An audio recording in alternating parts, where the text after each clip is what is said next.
Advance जावा के JDBC playlist के इस वीडियो में स्वागत है आप सभी का। तो लास्ट वीडियो में हम लोग इक्लिप्स आईडी के अंदर में कैसे कनेक्शन एस्टेब्लिश करेंगे डाटाबेस के साथ ये सीख चुके थे। और उस वीडियो में हम लोग यूआरएल्स में कुछ यूआरएल इंटर किए थे, ये यूआरएल इंटर किए थे। बट उस वीडियो में हम एक्सप्लेन नहीं किए थे कि आखिर इस वीडियो के अंदर में यूआरएल्स में हम जेडीबीसी कॉलन माइस्क्ल ये क्यों लिख रहे थे। बताए थे उस वीडियो में कि हम नेक्स्ट वीडियो में डिस्कस करने वाले हैं कि इस यूआरएल का मीनिंग क्या है, क्यों लिखते हैं यूआरएल। तो चलिए आज हम डिस्कस करते हैं इस यूआरएल्स को, आखिर क्यों लिखते हैं यूआरएल और क्या मीनिंग है इस यूआरएल्स का। ठीक है, और इस यूआरएल्स की जगह पे क्या क्या लिख सकते हैं, कोई और यूआरएल भी लिख सकते हैं या फिर नहीं लिख सकते हैं। चलिए डिस्कस करते हैं। इसको समझने के लिए हम लोग किसी भी वेबसाइट्स को देखते हैं ध्यान से। जैसे वेबसाइट्स में हम कोई भी यूआरएल्स को देखते हैं, इसी यूआरएल्स को अगर हम ध्यान से देखें तो इस यूआरएल में हम लोग किए क्या है, कुछ मेंशन किए हैं जिससे हम लोग ड्राइवर्स को डाउनलोड किए थे। https कॉलन डबल स्लैश और ये था हमारा DNS server name, domain name. ठीक है, देन उसके बाद आगे का पाथ हम यहाँ पे मेंशन किए हुए। आखिर ये यूआरएल्स क्या बता रहा था, तो हमारे वेबसाइट्स का लोकेशन बता रहा था, कौन से लोकेशन पे है नहीं है। बट जो फर्स्ट थिंग था, पहला जो हमारे पास है https, ये क्या बताता है, तो ये बताता है प्रोटोकॉल्स को। प्रोटोकॉल्स क्या होता है, सेटअप रूल्स होता है। जैसे यहाँ पे हम प्रोटोकॉल्स यूज करते हैं, ठीक ऐसे ही जब भी हम लोग कनेक्शन एस्टेब्लिश करते हैं तो कनेक्शन एस्टेब्लिश करने में हो सकता है कि हमारा जावा का एप्लीकेशन किसी और लोकेशन पे हो और डाटाबेस हमारा किसी दूसरे लोकेशन पे हो सकता है ऐसा। और डाटाबेस अगर हमारा दूसरे लोकेशन पे हो, बीच में हम लोग जो रास्ता यूज करने वाले हैं वो होगा हमारा इंटरनेट। तो अगर हम इंटरनेट को यूज करने वाले हैं, तो इंटरनेट अगर हम यूज करेंगे तो इंटरनेट हमारा कॉमन रास्ता होता है, हर कोई इसको यूज करेगा।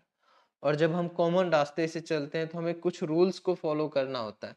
ठीक ऐसे ही इंटरनेट के दुनिया में जो रूल्स रूल्स को हम फॉलो करते हैं, इसी रूल्स को बोलते हैं हम लोग प्रोटोकॉल्स।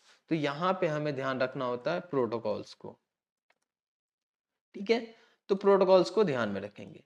जैसे वेबसाइट्स के टर्म में हम लोग HTTPS प्रोटोकॉल्स, HTTP प्रोटोकॉल्स को यूज करते हैं। ठीक ऐसे ही जब डाटाबेस यूज करते हैं तो डाटाबेस के टर्म में जो प्रोटोकॉल्स हम लोग यूज करते हैं वो प्रोटोकॉल है हमारा JDBC प्रोटोकॉल्स। ठीक है, तो JDBC प्रोटोकॉल्स को यूज करने वाले। तो जैसे इसके यूआरएल में हम लिखे थे JDB HTTPS कॉलन, ठीक इसी प्रकार से हम यहाँ पे अपने यूआरएल्स के अंदर में लिखते हैं JDBC कॉलन, इसीलिए हम यहाँ पे लिखे थे JDBC कॉलन। तो चलिए पहला चीज हमें क्लियर होता है यहाँ पे कि JDBC कॉलन क्यों लिखे थे, यूआरएल्स था।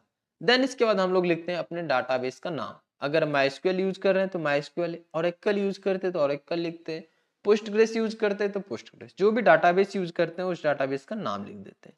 तो उस अगले टर्म में हम लोग क्या करते हैं, अपने डाटाबेस का नाम लिखते हैं। जैसे यहाँ पे हम अपना डोमेन नेम लिखते थे, ठीक है ऐसे हैं इस केस में हम क्या लिखते हैं, अपने डाटाबेस का नाम। तो JDBC कॉलन माइस्क्यूएल लिखे थे अपने डाटाबेस का। देन इसके बाद कॉलन लिखते हैं।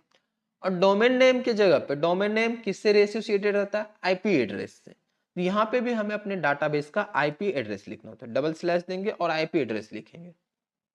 अब इस केस में क्या था कि डाटाबेस को हम अपने ही सिस्टम में इंस्टॉल करके रखे हुए। तो अगर मेरे ही सिस्टम में डाटाबेस इंस्टॉल्ड है तो हम क्या करते हैं, अपने ही सिस्टम में इंस्टॉल्ड होने की वजह से लोकल होस्ट को यूज करते हैं। लोकल होस्ट किसको रिप्रेजेंट करता है, तो लोकल होस्ट रिप्रेजेंट करता है सेम सिस्टम को। ठीक है, तो सेम सिस्टम में। और लोकल होस्ट जैसे आईपी एड्रेस हमारा है तो आईपी एड्रेस अगर सेम सिस्टम में है तो लोकल होस्ट यूज। कॉलन लिखते हैं, कॉलन के बाद हम लोग पोर्ट नंबर डिनोट करते हैं। जैसे हर एक सिस्टम का पोर्ट नंबर होता है, हर एक एप्लीकेशन का पोर्ट नंबर होता है एक सिस्टम के अंदर। ठीक है, ऐसे माइस्क्यूएल का पोर्ट नंबर होता है 3306, तो 3306 लिख। और एकल यूज करते हैं तो उनका 1521 होता है तो 1521 हम लोग लिख देते हैं। अभी ओरेकल माइस्क्यूएल यूज कर रहे हैं तो माइस्क्यूएल में हम लोग 3306 लिखे। तो इस पर्टिकुलर होस्ट से हम लोग कनेक्ट हो जाएंगे। ठीक है, देन इसके बाद हम यहाँ पे स्लैश देके अपने डाटाबेस का नाम मेंशन कर देते हैं। जो भी डाटाबेस अपने क्रिएट किया है उसको मेंशन कर देंगे। ये होता है हमारा यूआरएल, इसलिए इसको मेंशन करते हैं। तो लेकिन अगर हम सेम सिस्टम में अवेलेबल हो तो सेम सिस्टम में हम नॉर्मल यूआरएल्स के जगह पे लोकल होस्ट और पोर्ट नंबर को स्किप कर सकते हैं क्योंकि सेम सिस्टम में अवेलेबल थे, ठीक है। लेकिन अगर सिस्टम अलग होगा तो हम इस तरीके से नहीं कर सकते हैं। फिलहाल इसको कमेंट करते हैं और जो इस यूआरएल्स को अभी डिस्कस किया उसको लिख के दिखाते हैं क्या वो वर्क करता है कि नहीं। JDBC कोलन MySQL तक तो ठीक था, colon double slash local host लिखेंगे यहाँ पे, लोकल होस्ट के बाद कोलन 3306, देन इसके बाद अगर स्लैश देके हम आगे लिखें तो हम अपना डाटाबेस का नाम लिख देंगे, नहीं है कोई डाटाबेस तो हम इतना पे भी कनेक्शन एस्टेब्लिश कर लेंगे, कोई प्रॉब्लम नहीं होगा, कनेक्शन एस्टेब्लिश हो जाए, ठीक है। अभी भी कनेक्शन एस्टेब्लिश हो गया। लेकिन अगर सेम सिस्टम के अंदर में है तो हम इसको स्किप कर सकते हैं, लोकल होस्ट को। सेम सिस्टम के अंदर में है तो स्किप कर सकते हैं हम लोग लोकल होस्ट को, ठीक है। स्किप कर सकते हैं लोकल होस्ट को अगर सेम सिस्टम के अंदर में, तो इसीलिए स्किप कर दिए थे, डायरेक्ट डाटाबेस के साथ कनेक्शन एस्टेब्लिश किया।